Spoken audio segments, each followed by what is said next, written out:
Temporary fire, don't worry about it. I mean, maybe come look for it. I'm ready. Okay, so that was the fun part. Batteries are dangerous. The other thing to be careful of is, in addition to poking holes in them and making them explode, if you touch, this is positive and the case is negative. So if you work with them with rings on and short it out there, that's a good way to lose a finger. And you'll also just melt shit. Like case is negative? Oh, Yeah. I guess so, yeah, okay. You can tell from this too. This is negative and just curves around the case.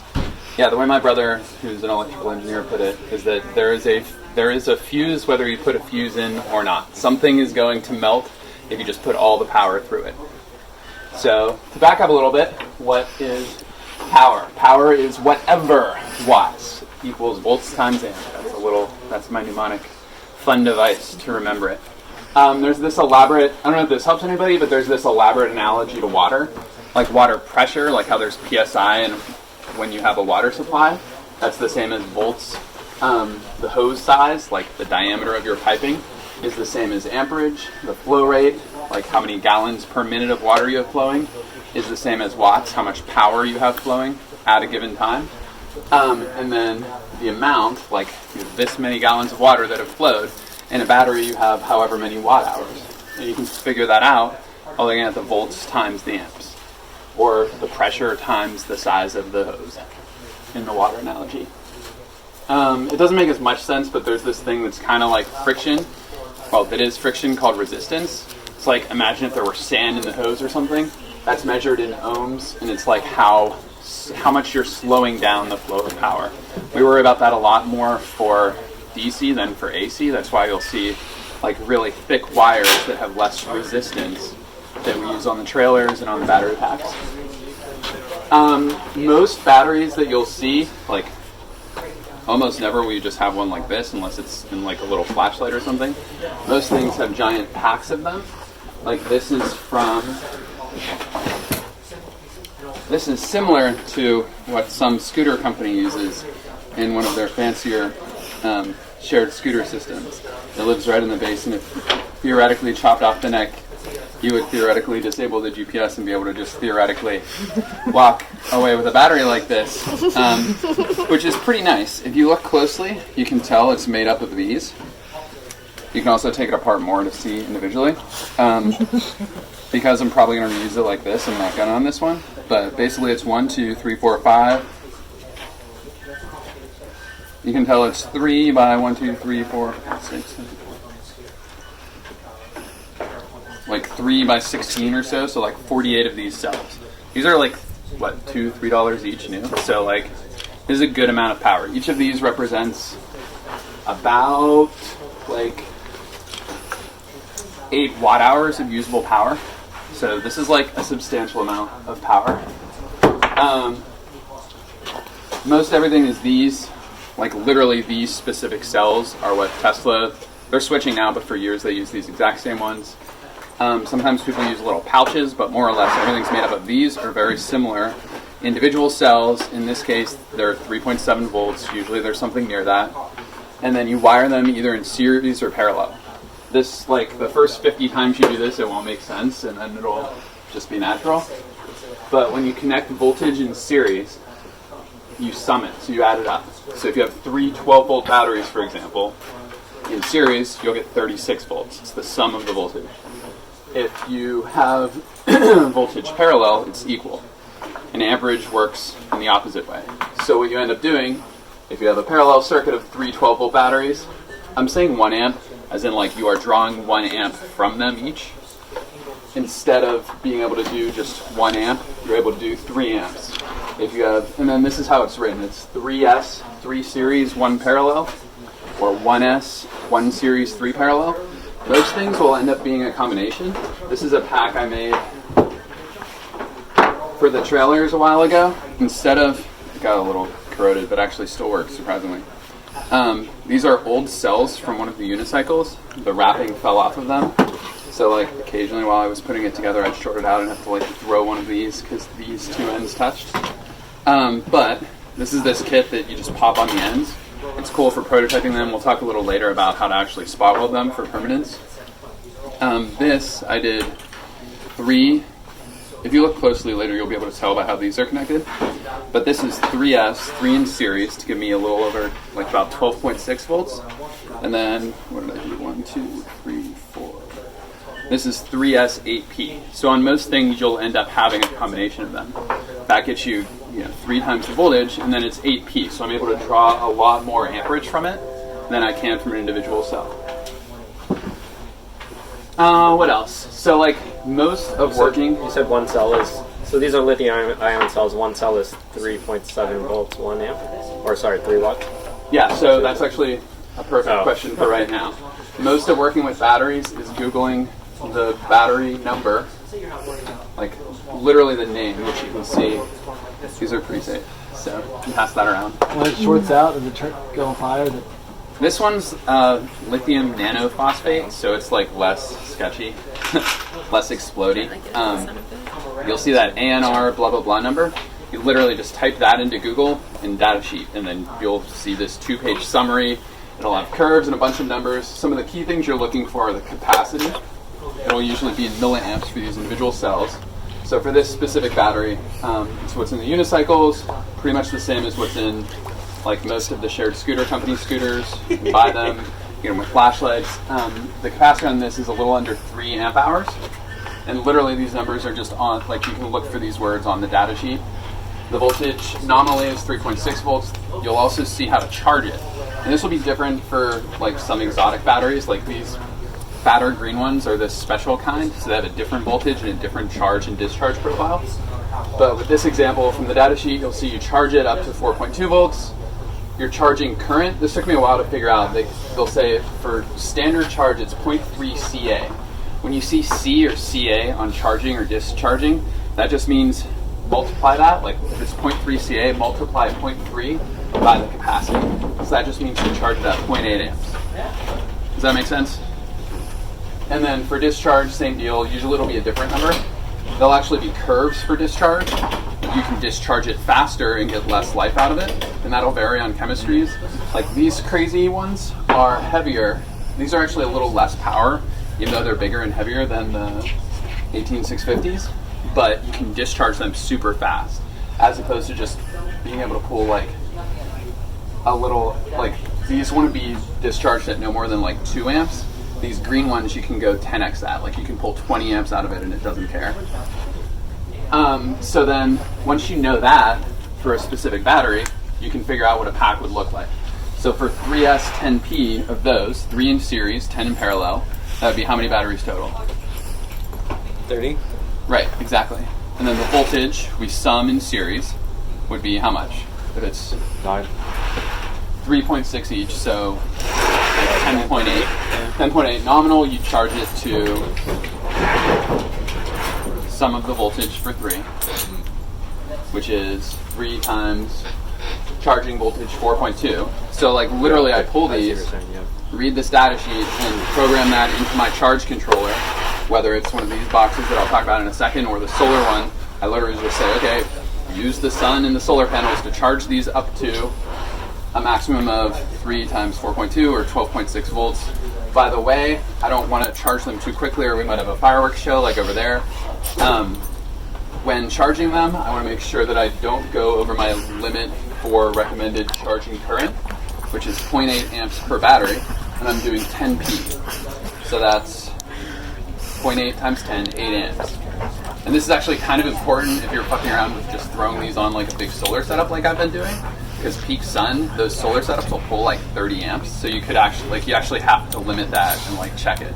Like if we hook up just this battery to my solar setup and didn't change the programming, it would just try to, right now I have it set for these green ones to go up to like 14.4 volts, so it would just try to shove 50 amps in this up to 14.4 volts, and it would be like a water pump, basically, but hotter. There's a bunch of different battery chemistries. People get real nerdy about it. There's a lot of bullshit to sort through, and things are changing pretty rapidly. You can get giant cells from China with this special chemistry called LiFePO4 that you can discharge really deeply. They're pretty cheap. Some of them are of questionable provenance. The LifeCo 4 cells. What is Like- questionable provenance mean? There's a barcode on them that sometimes scans, or a QR code that sometimes scans and sometimes doesn't. Like, people basically sell fake ones on AliExpress and stuff. I'd basically, like, if you're trying to pick which battery to use, this is like a useful summary. You want to look at how deeply you can discharge it. And these are like your three main options. Lead acid, which is like normal car batteries, like what we have on the trailers. Super heavy, pretty cheap. You can get it pretty much anywhere. You can charge it with pretty much anything.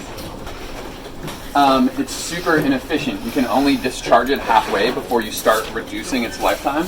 It doesn't last very long. It only lasts like 450 cycles. And the charge efficiency, which I just learned this, when you put in a watt of power, you only get 0.85 or 0.8 watts back out. So it loses all this power making heat and shit. LifeCo 4, which this is an example. These are like, if you want something just ready to go, this is what I get. It's like, for one big enough for a pretty robust RV. It's under $1,000 on Amazon or other places. You can like It's like get more exotic. That's not like full RV. That's like a fifth the size of what heavy, you want. Very light. like lead acid's like, oh! Yeah, this is like two or three motorcycle batteries. So light. How much is that? This one was Try like the 40 light bucks, one. 50 bucks, This is super light. Okay. maybe a little more. But you're under 1,000 to do like kilowatt and a half, which is appropriate for like most trailer stuff. Basically, Hold a battery? like my conclusion is avoid lead acid. It's just not worth the pain in the ass. And then a good compromise, I think, is lithium ion, especially if you just borrow the batteries from scooter companies. Then you can have literally $0 per usable watt hour. Well, the life cycle is pretty. It seems like life would make so much sense because of the life cycle. What's like this? Cycle life? Is that the same as life cycle? How many? So cycle life is how many times you can charge and discharge it. If you fuck with your battery, you will change this drastically. Like I've been bitching about the sealed lead acid ones getting discharged a lot, because once you go down to like 20%, you go from like 450 cycles, like 450 charges and discharges, to like 100 or 200. When you go to 0, you go to like 50. So basically you can wear out these different chemistries, some of them much more easily than others. LifeCo 4 is like, you can just beat the shit out of it. It's less explodey than lithium ion. You can discharge it all the way. How do you tell where a battery is in its life cycle? That's a good question. What you can do is charge it. So like if you have the data sheet for it, you can charge it, and then you can use like this $50 little hobbyist box, which is a LiPo balance charger. You can program it for different chemistries and stuff pretty easily. So if you charge it and then discharge it, you know what it should be, and then you can know what's left. You don't know exactly how it got there, but you can then profile it and be like, okay, this thing is, giving me this much. You want to be a little, one topic we should touch on, and then basically like, I'll just show you guys how to make battery packs and the rest can be Q&A, is battery management systems. So lots of stuff has something called a BMS. This board on the side is an example. What it's doing is basically talking to either individual batteries or more typically series of batteries and saying, what's your voltage? Are you higher or lower than other ones? The good ones will actually balance that out. So like if you get like a giant LifeCo 4 like this, or much bigger, it'll have that built in typically. I went back and forth on whether I needed it. People like get real nerdy. The DIY Powerwall guys, in between burning down their houses, will debate this back and forth. Basically, my conclusion is that you don't need it if you're discharging batteries slowly. And because I have so many of these in parallel, I'm discharging them really slowly. So like, it's not perfect, it's a little riskier. I'm also storing them outside and like keeping a pretty tight eye on them. But yeah, overall, I think you get away without it. If you want to add it, it varies, like maybe $100 to $200 for an RV level setup. For BMS or For a battery management system. What else? That's about it. Like, they're fun. It's probably not going to explode in your face. Like, Freeman had, you punctured one. Yeah. The BMS that you would buy for like an RV setup, they need to be specific to your particular configuration though. Like, can you get a generic BMS that will work with whatever They're pretty flexible. So it's like the charge controllers. I don't know if this helps anybody, but typically they'll be programmable and they'll have a range. What you want to make sure, and why I haven't bothered getting one, is that the maximum amperage usually isn't all that high. Like it'll be, unless you're spending a couple $100 on it, it'll be up to like 100 amps maybe at 12 volts. So that's fine. You can parallelize them just like more easily than inverters and other stuff. But basically it's like, if you get a cheap one, it's as bad as not having one because it won't actually do balance charging. It'll just kind of sit there and limit your amperage. But yeah, basically just discharge them slowly and like run some more cord and start a little further away from your RV is what's worked so far. Don't do it in the forest. I see. Our setup right now, this was powering our RV with like a shit ton of solar coming in, like actually 200 watts initially. Now we have like a little over a kilowatt of solar, so our batteries are topped off by like 9:30 in the morning, and then they're just charging as we use stuff. Right now we're running on, we used to run on this, we switched to, actually if you guys want to walk over by the RV quickly, I'll show you 2 of the DIY packs I made.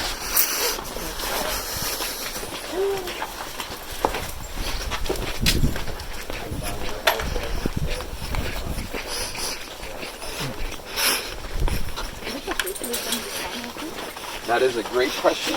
It's not great. So I needed something not conductive, both for the case, like you guys remember seeing the battery shoot, both for the case and for in between the individual batteries. So what I came up with was wrapping these in bike tubing, and then each of these is 12 volts. And because there's different components and we're gonna like change shit up as we go, like I'm gonna switch to a 48 volt inverter. So I didn't want to have just one monolithic thing this big. Also, I didn't know like if it would work. So I made smaller chunks that are 12 volts each. What's the capacity of this block? This is, so each of these is about 8 watt hours usable. This is 1, 2, 3, 4, 5, 6. 1, 2, 3, 4, 5. So 30 batteries. Actually, this is a 3S 10P, like the example I gave in there. So about 240 watt hours usable. People lie on these a lot. This is like from half of a unicycle pack. The unicycle was rated at like 700 watt hours. So basically like I'm just downgrade to usable capacity, and like worst case you'll be wrong. You'll have a little bigger battery than you thought. These are super cheap connectors called XT90s. You can discharge up to 90 amps through them, which I think is going to be plenty. Can we check? It's pretty light too. That is our fridge's propane. This guy, in spite of looking like a pile of garbage, is our new battery setup. It's actually not much bigger than this one in terms of capacity. It's the safer cell chemistry that I mentioned. And these I've had for years. They were like from some server backup power system or something. I have a shit ton of these if people want to use them. Also, we have a bunch. I mean, ask Freeman before Is it using them. lithium-ion too? This is lithium nanophosphate. You can pull 20 amps per cell from it, and it doesn't care, and discharge it up to 100%. What do you mean it doesn't care? It's fine. Like, it doesn't damage the battery. Why does server need a server backup? I don't know exactly. I think I might have been. I mean, I think it failed. Like, you can see I have the actual. And this is actually, if you guys want to get into, like, doing custom. The reasons to get into this, other than just build a cheap setup for your vehicle, are like to build crazy packs for experimental electric vehicles, which is like super fun. And there's like your main cost. I think on the unicycle, it's what, like 80% of the cost is the battery, and that's the thing that wears out. It's like if you get into this, then not only can you do high performance stuff with weird cells like this, but you can also just like not buy a new $3,000 unicycle every 2 years because your battery wears out. So yeah, that's about it. Have you successfully replaced the batteries in a unicycle? No, I just take them apart. You should look at, like, take apart scooters that you find, take apart some of the unicycle packs, ask Freeman first before using the unicycle batteries. These green ones are mine. You guys can use, I have, this is like a fifth of what I have. So, and each of these is like 700. This pack is 1 1/3 of these. I bought a spot welder and was all excited about like welding these individual cells, and then figured out that these actually run at 42 volts. So I just divided them into thirds and didn't have to spot weld at all to get it to 14 volts-ish. So this is 4 thirds wired just like this one, where each one individually is outputting a little over 12 volts, and we're running them in parallel now to be able to get a bunch of amps out, and then we can run them in series later.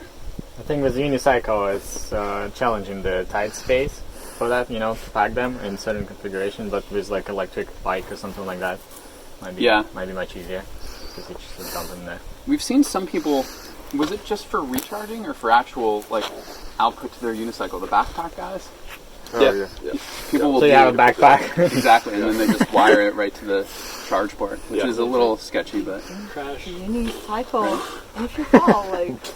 yeah, it could be interesting. Make sure you're not hooked into your backpack. Right. Just have a quick release on the cable. There you go.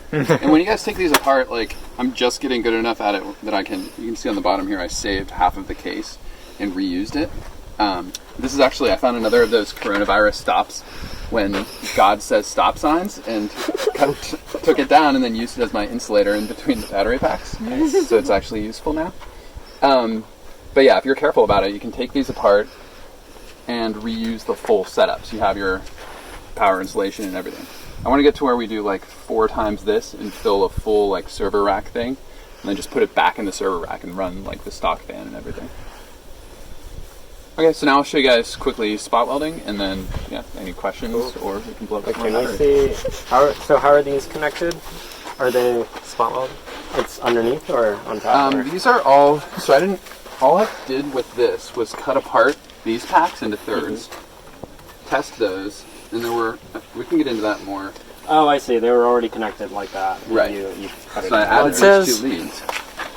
Gotcha. Out of the 4, so I made 1, 2, 3, 4, 5 or 6 of them. One of them was bad, and we had it on this overnight, and it just like battery went to 0. Next day it wasn't charging above like 10 point something volts, and then I took that pack out. It didn't, because it's like this LifePo 4 stuff, I guess, it didn't damage them or anything. So I took out the quarter of it that wasn't working right and marked an X on it. So one of these is equivalent to one of these? Yeah, it's a little Or this bigger. whole thing is about like this. That's what I thought I heard. But Yeah, that's the way Freeman put it. Each of these individual things is a little bigger than each of those 4s. So this is a bit bigger, but like I can discharge it deeper because it's LifePo 4-ish versus lithium ion. Cool. And then the so if you take apart a laptop, you'll see there's like a packet thing. You can see on his. Those are actually like even more power dense than the 18650s.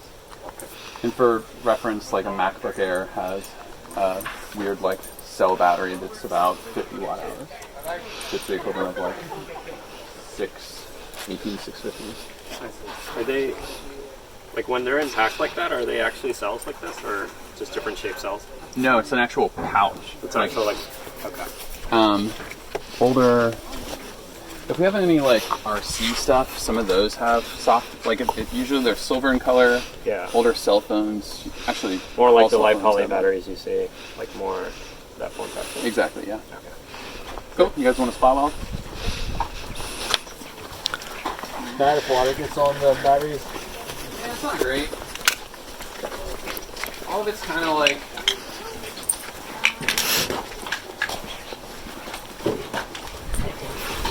Maybe I think So, this is a spot welder. This will be funny if the dogs accidentally trigger it on you. What this does is there's no metal that's used. All it does is friction and power to bond 2 metals together. So, you'll have strips like this for a whole roll. And you can either have strips or you can have weird shapes like this. And then what you'll do is, when you decide, dog, don't shock me, please. When you want to attach it, you push down like this, pretty hard because this isn't like a very powerful one. And then you press that, you see a spark like that. And then that didn't really penetrate, so it comes off.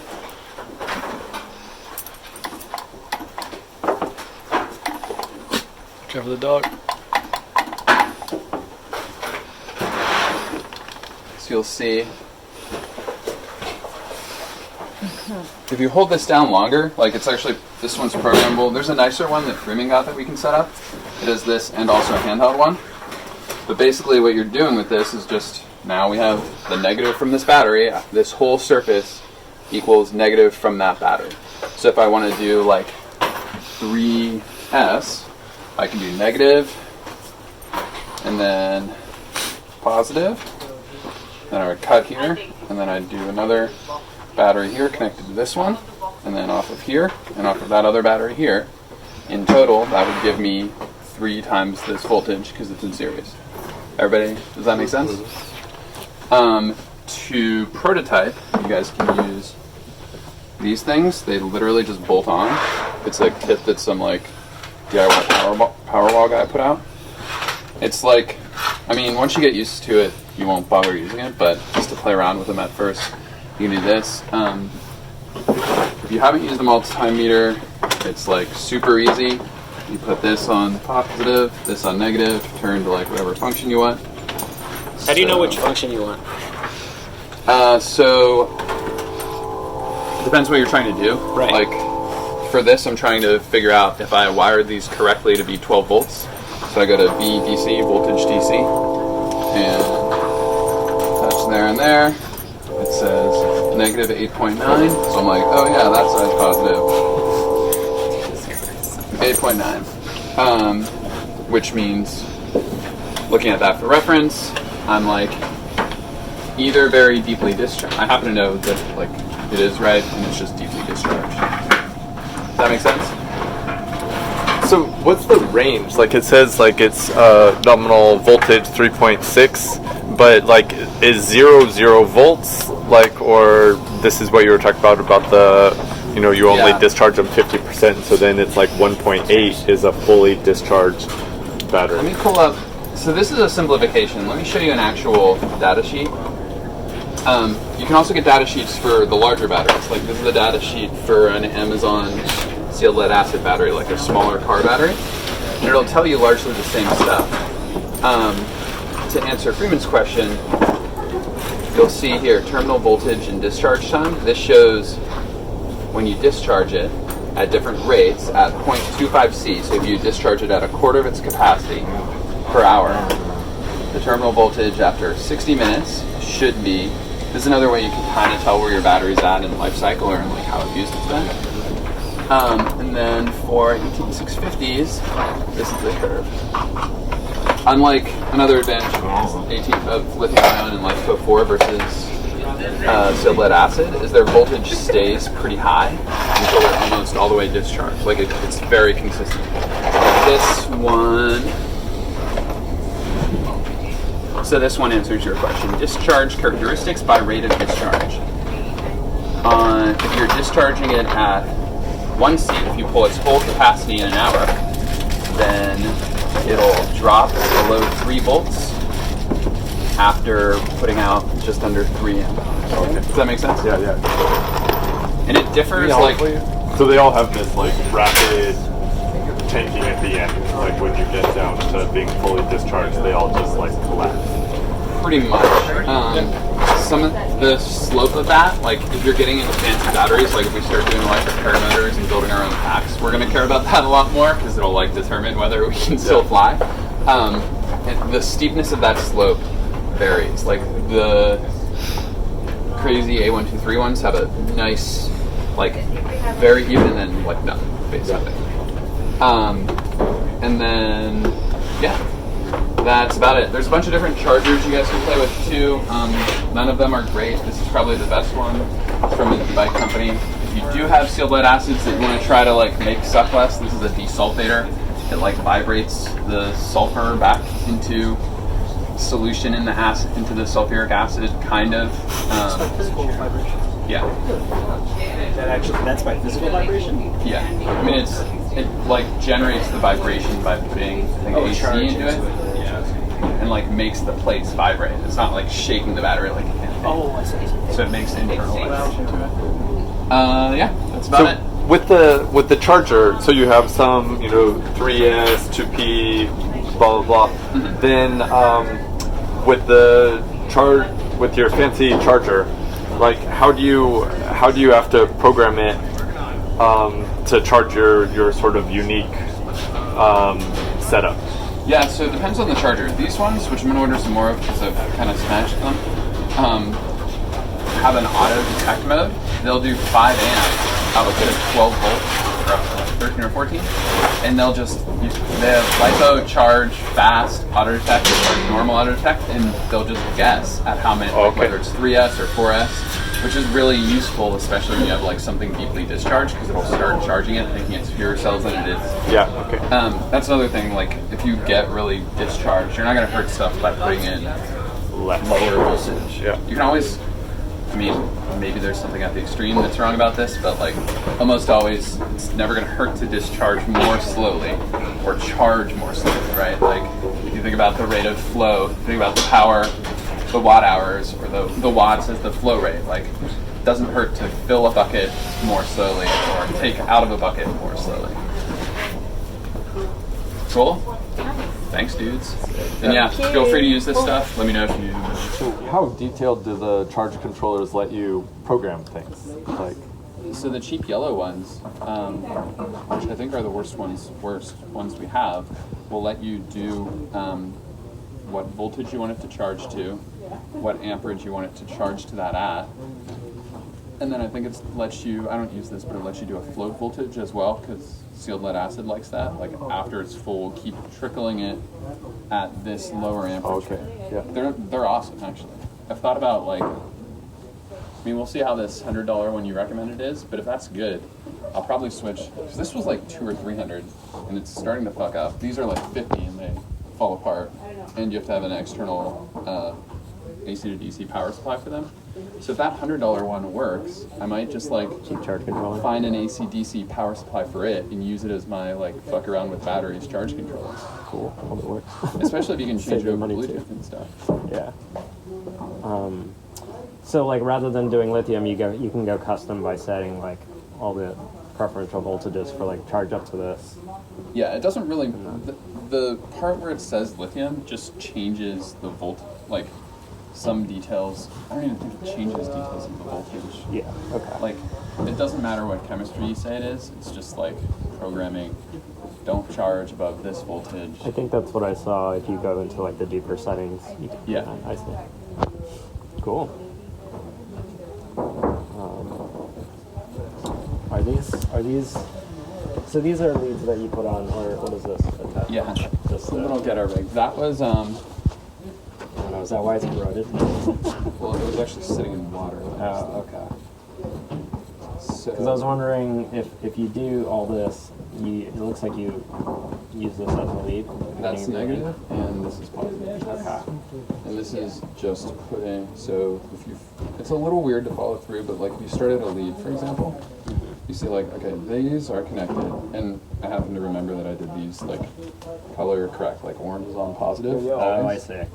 So these are in parallel, these 4 batteries.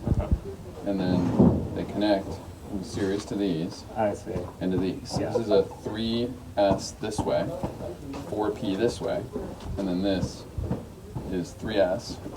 So this is 3S, 4P, 2 of them, and then I'm bridging across here to put those in parallel. You don't see a wire bridging here because it's just this. Yeah. It's kind of weird, and like I fucked it up the first couple times. I didn't even catch the orange black, but that actually makes it a lot easier. And then you're putting these. Yeah.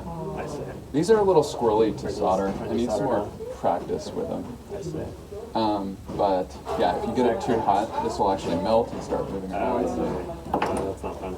And then when I was putting in that new pack like a day or 2 ago, I fucked up and melted one of those. Okay. Like it won't even fit together anymore.